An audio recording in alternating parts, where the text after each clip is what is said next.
Hello and welcome to another Times Radio Members Question and Answer. Today we're answering comments and questions from our channel members on Frontline and other videos about current conflicts and their impact on the world stage. I'm Philip Ingram, a former senior British military intelligence officer and NATO planner, and now global commentator on all things geopolitics, defence, security, and anything else people ask me to talk about. I'm going to get straight into the questions because we've got some fantastic questions today. The first one comes from Chris and talks and says, surely the French must finish their alternative to Starlink as soon as is possible. And I think this relates to the fact that Elon Musk with Starlink has been either turning it off in Ukrainian support or threatening to turn it off, or we're anticipating that he could turn it off as part of the US manipulation of the Ukrainians.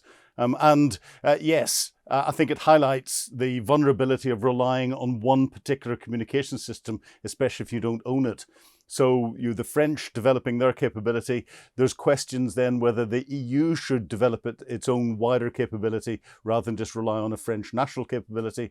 And then within that, for the UK, the question comes out as to whether we can continue to rely on things that come from the United States, the EU, or we need to develop our own.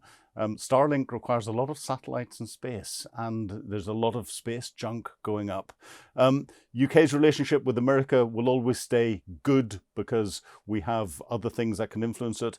But again, Starlink's provided by a commercial organisation, and if you can't rely on the commercial deals that you've got, and those can be influenced from a political perspective in the way that we've seen with some of the commercial intelligence that's been supplied to Ukraine, then I think we're seeing a massive change in the world order. The underlying thing with this is we need to rely on national capabilities as much as possible, and we're going to see huge investments in all of this.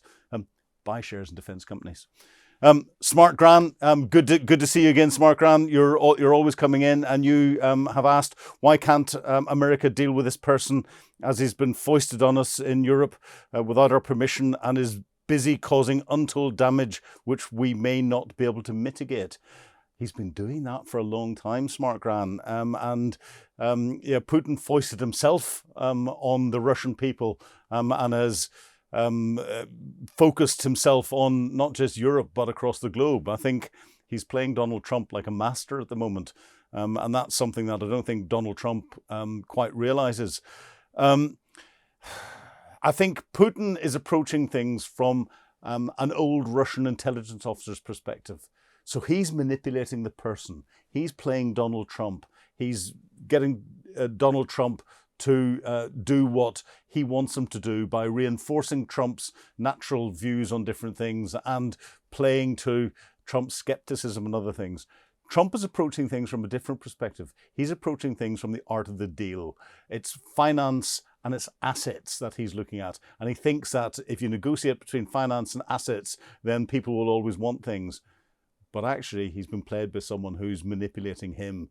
Trump will lose this deal if he's not careful. But looking at Trump historically, Trump will get bored with his negotiations with Putin. He'll get bored with the whole thing. What that'll lead to, whether it's him turning on Putin, whether it's him withdrawing completely from having anything to do with Russia and Ukraine, we just don't know. He's unpredictable.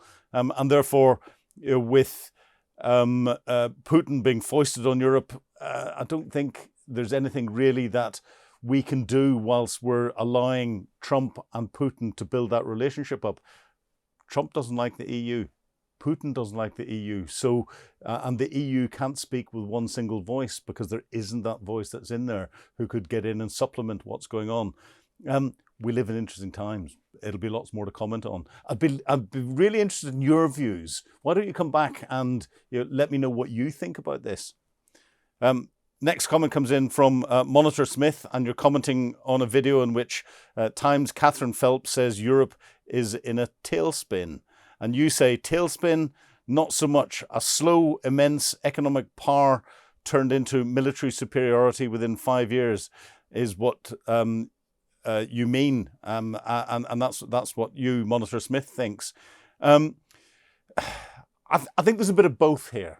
I think Europe was in a bit of a tailspin politically because it didn't know how to respond to what Trump was doing. Trump, when he was president, first of all, had given an indication to suggest that he was going to put pressure on Europe. He wanted Europe to step up. Europe didn't step up. Trump comes in, for a second term many years later, and Europe still hasn't stepped up. And Trump then forces Europe to step up. And the way he's done it, I think, put Europe into a political tailspin.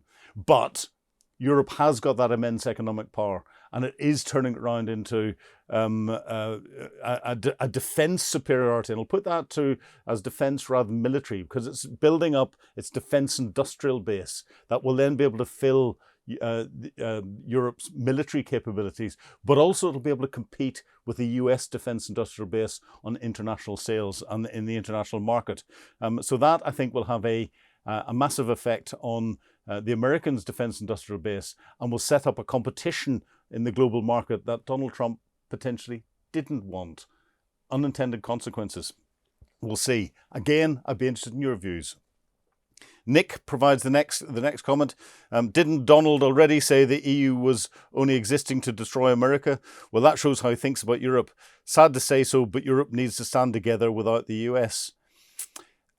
Here, I think Donald Trump's right, because he sees the EU as an economic power bloc that is in competition with the United States, an economic power bloc.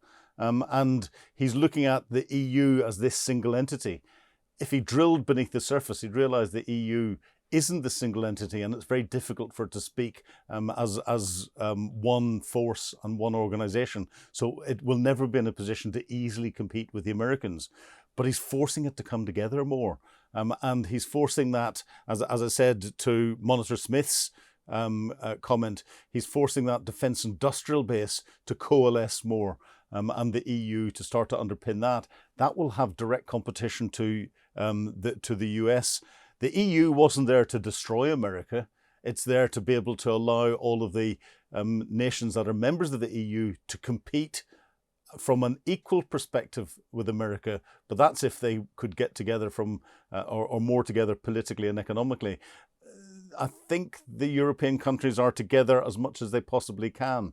The indecisiveness, the rules, and the all of the processes that have to go through Europe, the fact that every European country has got a veto, is something that will work against Europe being able to work in an agile way in any industry to properly compete with America, who don't have to get this consensus of all of its members before it can make a decision. So again, interesting. But Nick, if you think I'm wrong, please tell me your views.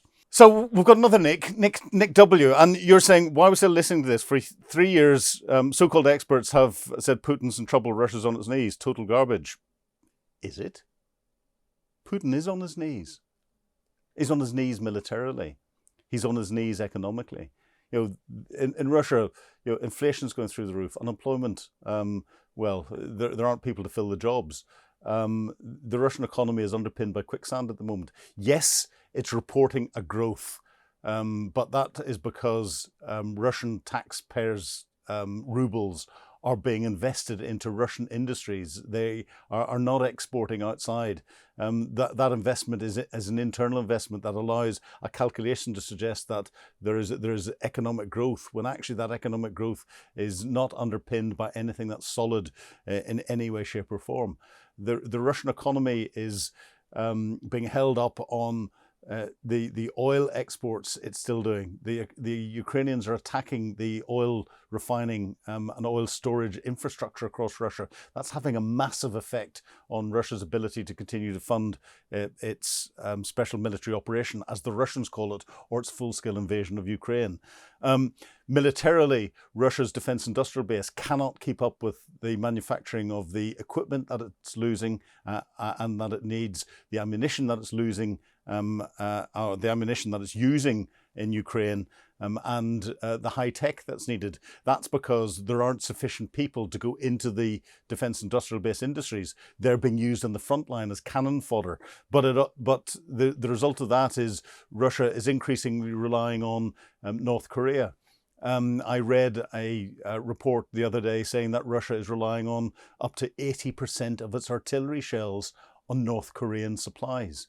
That's shocking. I wouldn't put a North Korean artillery shell in a gun and stand anywhere near it whenever you pull the lanyard, because the chances are it's not going to go off. If Russia can't do those sorts of things, things like gun barrels, tank barrels, and all the rest of which are actually quite difficult to manufacture, they won't have the volumes of them to replace them.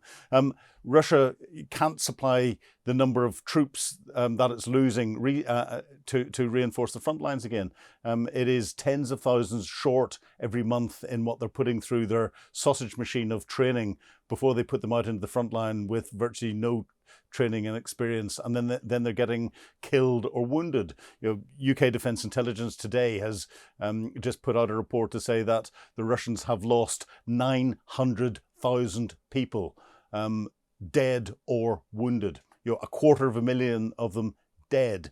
Most of them are coming from all of the different parts of the Russian Federation that don't influence Moscow and don't influence St. Petersburg. That's why Putin's been able to hide it.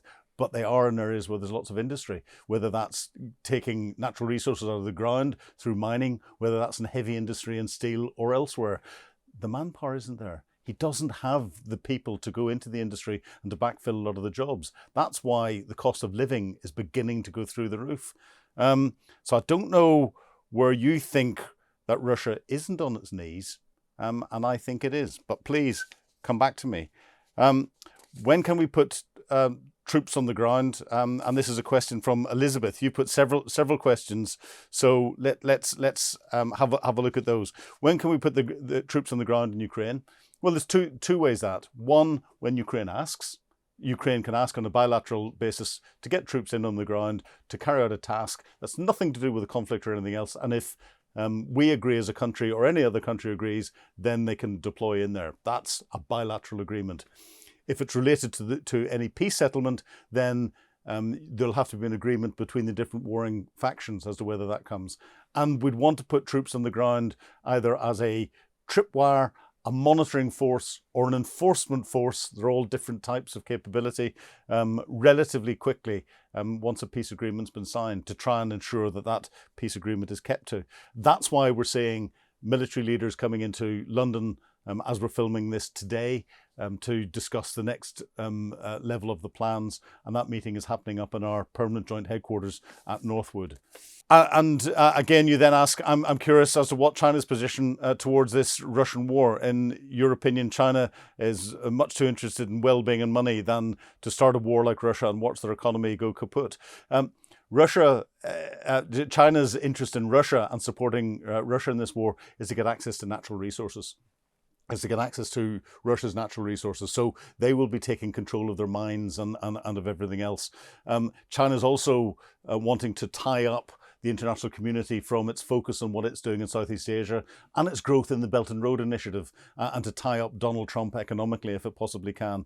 Xi Jinping is looking for the trigger for him to say, I've given the order to invade Taiwan and take that. Now the time is right. He's looking for that trigger. Let's hope that that doesn't happen. So thanks for watching this week's question and answers and posting your questions.